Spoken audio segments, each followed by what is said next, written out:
scientific nga or pseudo-mystical din naman kami. But we take into account yung mga panaginip, nire-record natin yan. We take note of those. Okay. No? Kasi, kumbaga wala namang masamang tinapay, we cannot spill yung mga information na gano'n. Dahil lahat naman tayo channel. Lahat tayo ay potential channels. Explain ko lang sa ating mahal na tagapakinig. Ano?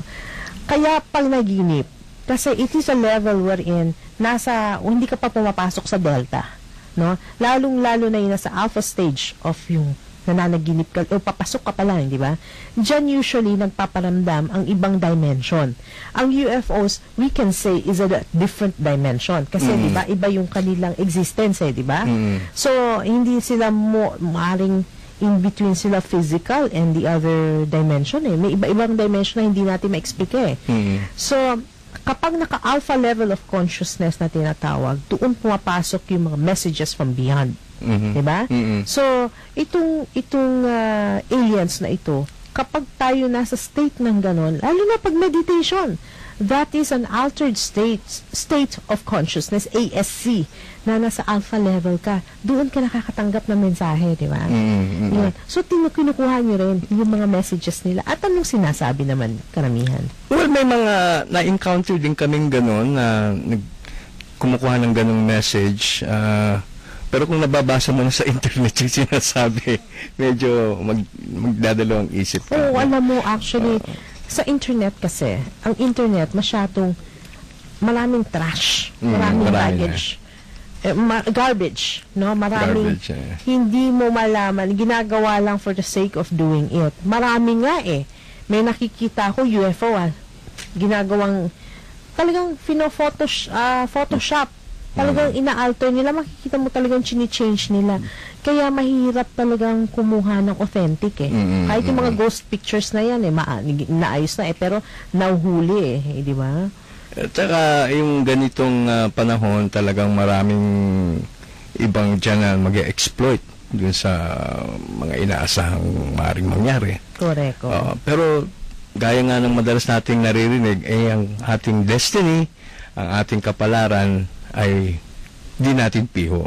Pero question yan, Tony. Parang insurance. Parang tayo na. Si Anthony Castello na alala ko. Okay. Pero ibig sabihin, Tony, ang mensahe ba ng UFO, sabi mo nga, may dark force, may light force din. Pero ang mensahe ba nila may pag-asa? Sa akin, may pag-asa. Kung gagawin mo yung prescribed na pamamaraan. Okay. Ma-avert Unang-una yung realidad natin. Kung nandito tayo sa isang realidad at kung sakasakali itong reality na ito ay doomed for destruction. Okay. Kasi to give way for new things, you need to destroy the old things. Para ka nagmadyong. Ginugulo mo, tapos aayusin mo, tapos guguluhin mo na naman. Kung nandito ka sa realidad na yon, maaaring mapabilang tayo. Pero kung gagawa tayo ng paraan na baguhin natin yung ating paligid, yung ating realidad, maaari natin itong matakasan.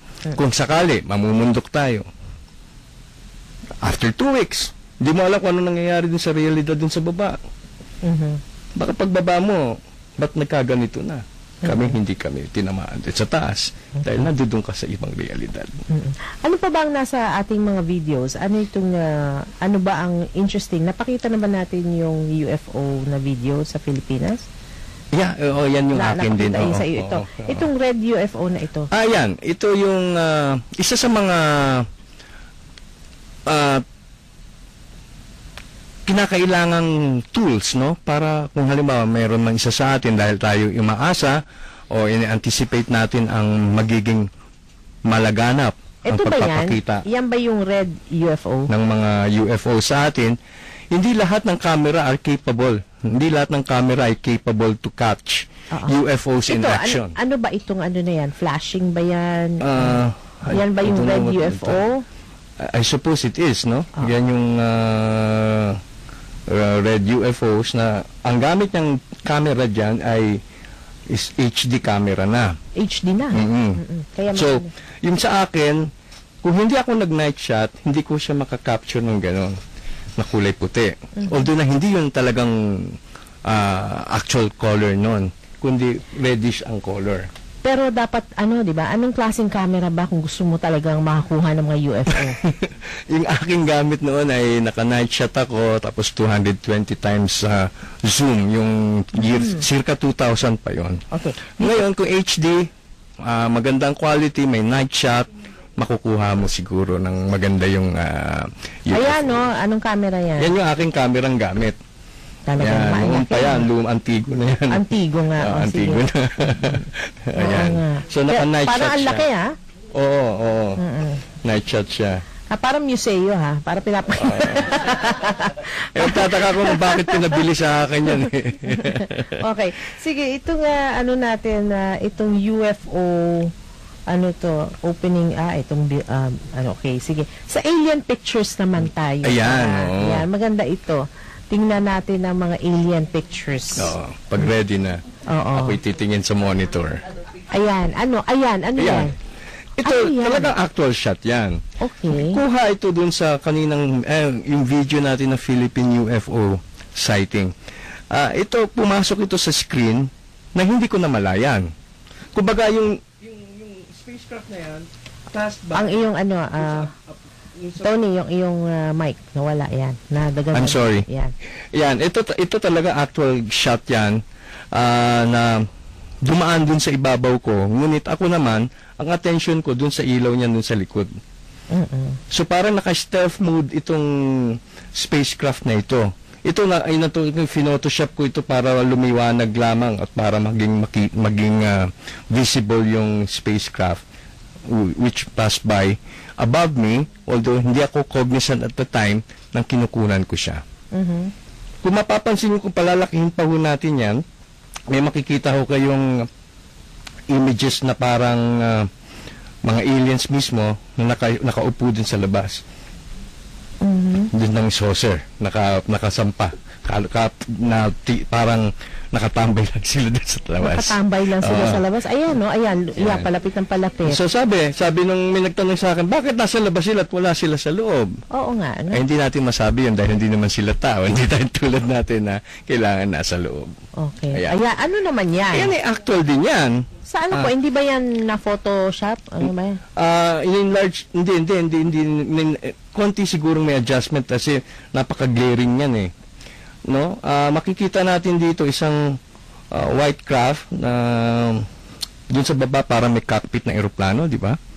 Mapapansin mo? Parang ulo ng eroplano yung nandun sa belly niya. Mukha ngang eroplano eh. Pero parang nandun siya na may parang saucer shape. And then doon sa ibabaw merong ulo. Para may ulo. At parang half body. Yun ang impression siyempre at least natin, na may nagmaman. Ano yung parang nagmamotorcade? Gagano siya nakalabas eh. Oo, nakalabas. So, ito yung naganap noong April 9, year 2001. Matagal na, 11 years, 10 years ago. Ganap na alas 12 ng tanghali. Pagbukas ko ng bintana, nakita ko na naman sila doon. Okay, if we move to the next picture, please. Ayan, pinalaki natin. Oo nga, Ayan, makikita mo yung sa number 1, encircled. Oo nga. Cockpit siya ng eroplano, no? Parang gano'n, no? Oo. And then sa number 2, nakikita natin yung ulo. Parang violet. Purple yung ulo niya. So, tawag ko sa kanya, Commander. Okay? So, next slide. Oo, yung susunod. Ito naman is a famous artifact ng ancient aliens. Okay. No? Na ito is nakadiscover yata nila somewhere in South America na